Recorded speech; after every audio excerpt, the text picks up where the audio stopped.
Frère, je l'ai toujours dit et je n'ai pas honte de le dire. Même moi qui suis prophète, j'ai tâtonné. J'avais aimé une sœur à l'époque. Cette sœur, elle était bizarre. Quand une femme s'approche de moi, elle se fâche. Quand on me fait la bise, une jalousie terrible. Un jour, j'ai dit, ma sœur, notre travail ici n'a pas d'argent. On ne sait jamais par qui Dieu va passer. On ne connaît jamais la forme ni le nom du corbeau.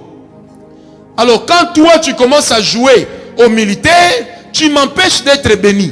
Peut-être que le pan que j'étais offert hier, c'est la même gentille sœur là qui me l'a donné. Est-ce que quelqu'un est avec moi?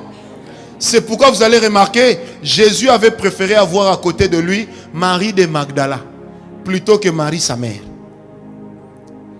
Je ferme la parenthèse.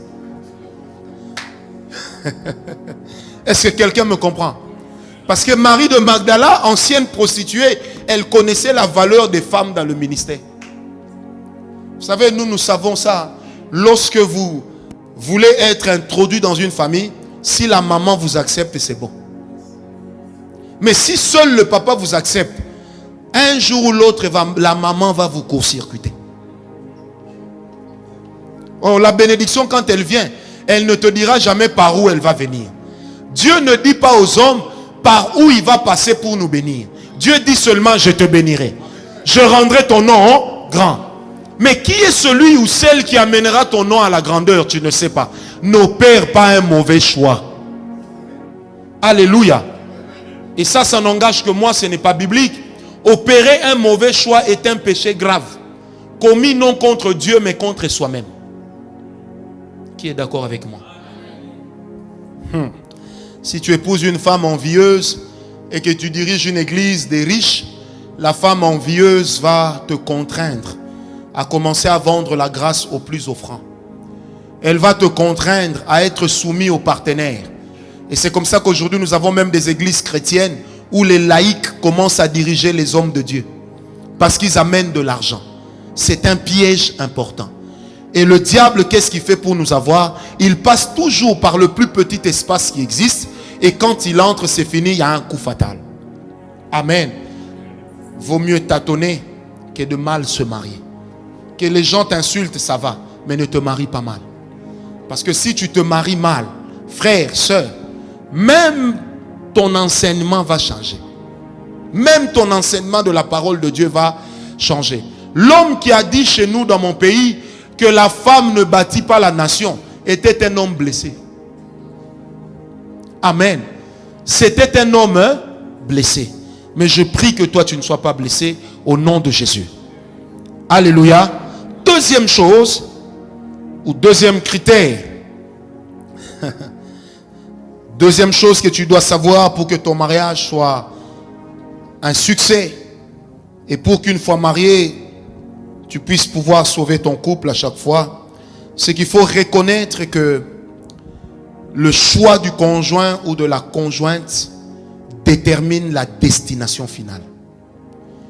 Le choix du conjoint ou de la conjointe détermine la destination finale. Amen. Je crois que dans les commentaires que je venais de donner, on a déjà assez bien compris. Troisième chose que tu dois savoir. Amen. Troisième chose que tu dois savoir, bien-aimé, et ça c'est surtout pour les jeunes, il est important de savoir que la vie ne se fait pas au brouillon. Sur la feuille de la vie, on n'écrit pas au crayon. Et pendant qu'on croit être en train d'utiliser le crayon, ce crayon-là peut avoir de l'encre indélébile, dont la marque restera gravée. Est-ce qu'on me comprend? Il y a beaucoup de jeunes qui ont l'habitude de dire, je suis jeune, je me calmerai un moment, je sortirai de la vie de copinage à un moment. Pour l'instant, je vis. Frères et sœurs, l'instant que tu es en train de vivre, c'est un instant qui peut t'enterrer. Le moment que tu es en train de gâcher, c'est un moment qui peut valoir son pesant d'or dans ta vie. Est-ce qu'on me comprend? Moi, j'ai accepté le Seigneur Jésus, j'avais moins de 25 ans. Jusqu'à aujourd'hui, je marche avec Dieu. Amen. Et je n'ai jamais trahi le Seigneur. Alléluia. Parce que j'ai appris très tôt, grâce à Dieu, qu'on ne fait pas la vie au brouillon. Tu te dis, je m'amuse. Mais cet amusement-là peut se coller à ta peau. Je vais vous donner un exemple. Il y a une fille dans mon quartier. Moi, j'ai grandi à Kinshasa, à l'UPN, en Galema. Il y avait une fille dans le quartier. Elle était belle, très belle. Et sa beauté était piquante comme la moutarde de Dijon. Donc, c'était le genre de femme, quand tu la regardes, elle avait une beauté qui interpellait. Amen. Et un jour, sa beauté lui est montée à la tête. Elle a commencé à sortir avec un grand musicien connu. Après quelques années, c'est fini. Elle nous a ramené dans le quartier un monsieur qui venait de l'Italie. Tous les jours, ils passaient ensemble. Tous les jours. Et les jeunes du quartier, moi je ne faisais pas partie du nombre, j'étais déjà frère en ce moment-là, se sont dit non, nous on doit dire à ces gars la vérité. Un jour le monsieur passe, pendant que la prédote était prévue pour la semaine suivante, l'un des jeunes l'interpelle. Excusez vieux, vous savez en Afrique, ah vieux, pire vieux, pardon vieux. Le monsieur s'approche, il dit oui. On lui pose la question, vieux, mais qu'est-ce que tu fais avec cette fille? Il dit, oh c'est là, c'est l'amour de ma vie. Ah, le gars fait, c'est la femme du musicien. Elle sortait avec un gars de tel orchestre. Dès ce monsieur-là, on le soupçonne d'avoir le sida. Frère, le gars est resté calme. Il fait, musicien, sida. Frère, c'est que la femme, la sœur ne savait pas. C'est que la voiture de la vie, surtout de l'amour, sa boîte de vitesse automatique n'a que 2 vitesses. Départ et arrière. Donc quand le monsieur a pris ça, arrière. Le lendemain à 16 h, la fille a débarqué au coin. En soutien-gorge. Énervée. Elle insultait tout le monde. Mais les gars étaient calmes, bien cachés dans des cabines téléphoniques en train de rire.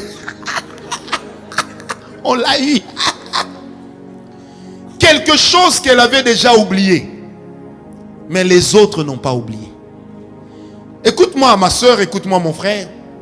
Certains comportements que tu affiches aujourd'hui, tu dis, je me corrigerai demain.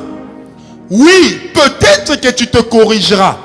Mais les autres ne t'accorderont pas toujours le crédit de t'être corrigé.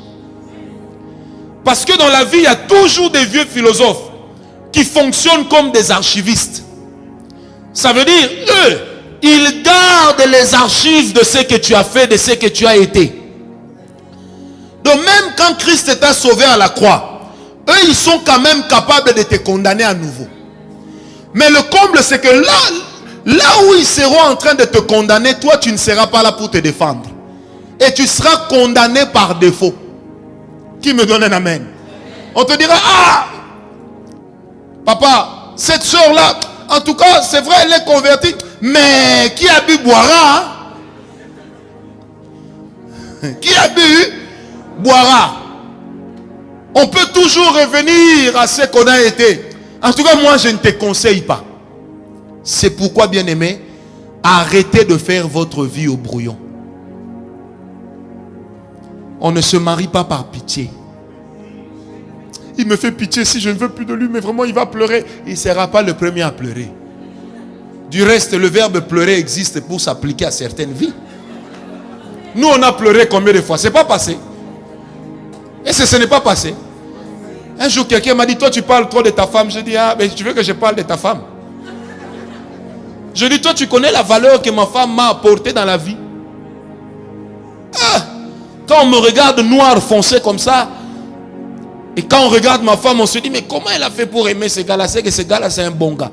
Donc, quelque part, j'ai profité d'elle. Il ne faut pas lui dire. Aux femmes, on ne dit pas tout. Qui me donne un amen bien?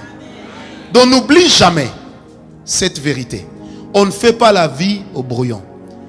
Tes choix d'aujourd'hui vont influencer ta vie de demain. Amen. N'oublie jamais cela. Il y a toujours quelqu'un quelque part pour rappeler des choses que tu as oubliées.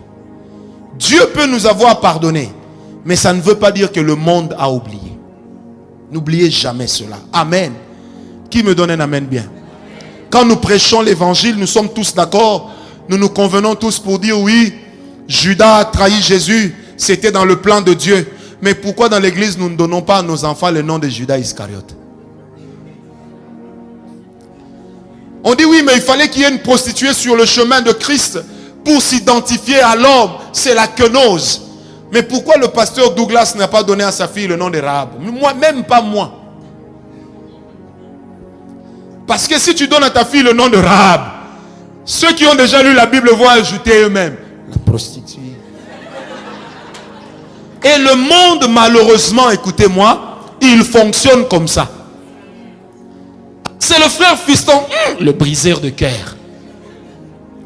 Donc il y a toujours des gens qui vont chercher la petite puce là où elle se cache. Même sur des têtes chauves comme la mienne, il y a des gens qui sont capables de trouver des poux. Qui m'a donné un amen bien? Je disais, qui m'a donné un amen bien? Et n'oubliez jamais, bien aimé, on ne demeure pas jeune toute la vie. Je suis jeune. Je suis jeune. Hein? Surtout les sœurs. Moi, j'aime bien attaquer les sœurs. J'ai lu dans la Bible, il est écrit, la beauté de la femme, c'est comme celle d'une fleur qui le matin fleurit. Tout le monde passe, envie de la regarder, le soir, elle n'est plus là. Et tout le monde l'a oubliée. Tu vois la beauté que tu as là, avec le make-up là qui te va bien. Demain, ça ne t'ira plus bien. Quand tes traits là seront étirés, tu vas, les 30 minutes que tu passes aujourd'hui, demain tu consacreras 3 heures. Mais ça ne marche pas. Tu vas dessiner. Donc toi tu as bien dessiné, mais ta peau a déformé le dessin. Donc sœur, on n'est pas jeune toute la vie. Ah, moi je suis encore jeune. Hein? J'ai dit sœur, à 25 ans tu dis que tu es encore jeune. Ta maman t'a eu à quel âge? Vous avez des sœurs qui se considèrent jeunes, encore jeunes, à 30 ans, jeunes, à 35 ans, jeunes. J'ai fait la vie. Le problème de ceux qui ont fait la vie leur a toujours montré qu'il n'y a que Dieu qui m'a fait. Est-ce que quelqu'un me comprend? Hey! Le comble, mes sœurs le savent. Peut-être même, elles le savent, mais elles fournissent l'effort d'oublier. C'est que quand les maquillages ne tiennent plus, des fois soi-même on ne s'en rend pas compte. La même peau qu'on avait éclaircie là. Et quand on va en Afrique, on dit non, c'est le froid d'hiver qui nous fait ça. Frère, moi je viens en Europe, ça fait 27 ans. Ma peau là, je ne comprends pas, ça ne change pas. Un jour, j'ai dit à une soeur que j'ai rencontrée, j'ai dit, ma soeur, tu étais noire comme moi, tu es devenue métisse. Elle me dit, non, tu sais, c'est l'Europe. J'ai dit, maman, moi je vais en Europe tout le temps. Avant toi, j'allais déjà en Europe. Donc l'hiver là ne me voit pas. Hein? Mais viendra un temps où malgré ces histoires-là, choco, la personne va commencer à noircir sans comprendre comment. Quelqu'un me comprend? Ah, on ne reste pas jeune et belle toute la vie. Non. Il y a un moment où ta beauté va passer. Et j'ouvre une parenthèse pour dire, mes soeurs, tu vois, pendant le temps où il y a beaucoup d'hommes qui viennent, prie pour que l'un t'épouse. Dis pas, oh moi je ne sais pas comment je vais faire. Oh. Il y a un moment où tu vas faire ceci, non pas parce que tu fais des fiers, parce que tu souffres d'Alzheimer.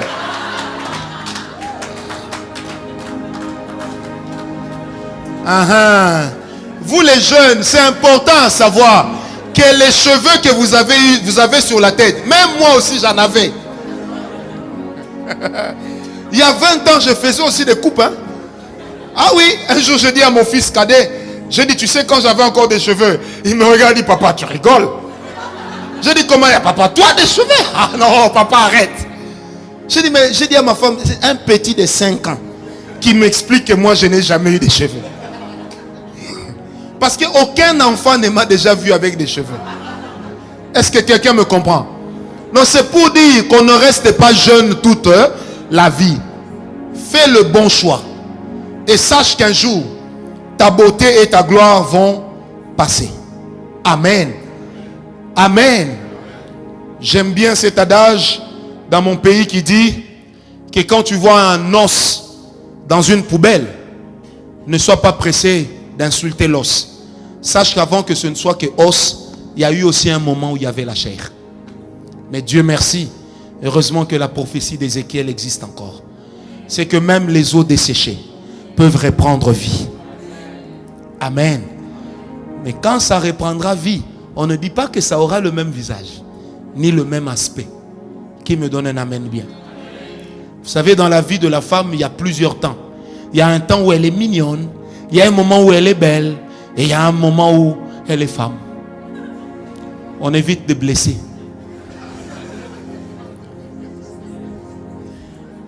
Qui m'a donné l'amen bien?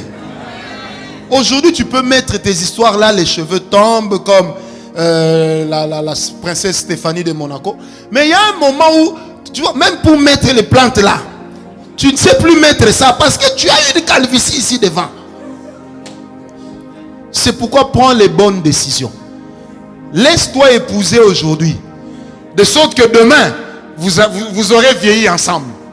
S'il te parle mal, tu diras, hey, c'est toi qui as épuisé ma beauté, non? Ça va le travailler. Mais tu vas tomber sur un homme, c'est toi qui as épousé ma beauté. Et moi, je t'avais connu quand tu étais belle. Il faut arrêter d'avoir un visage d'archive.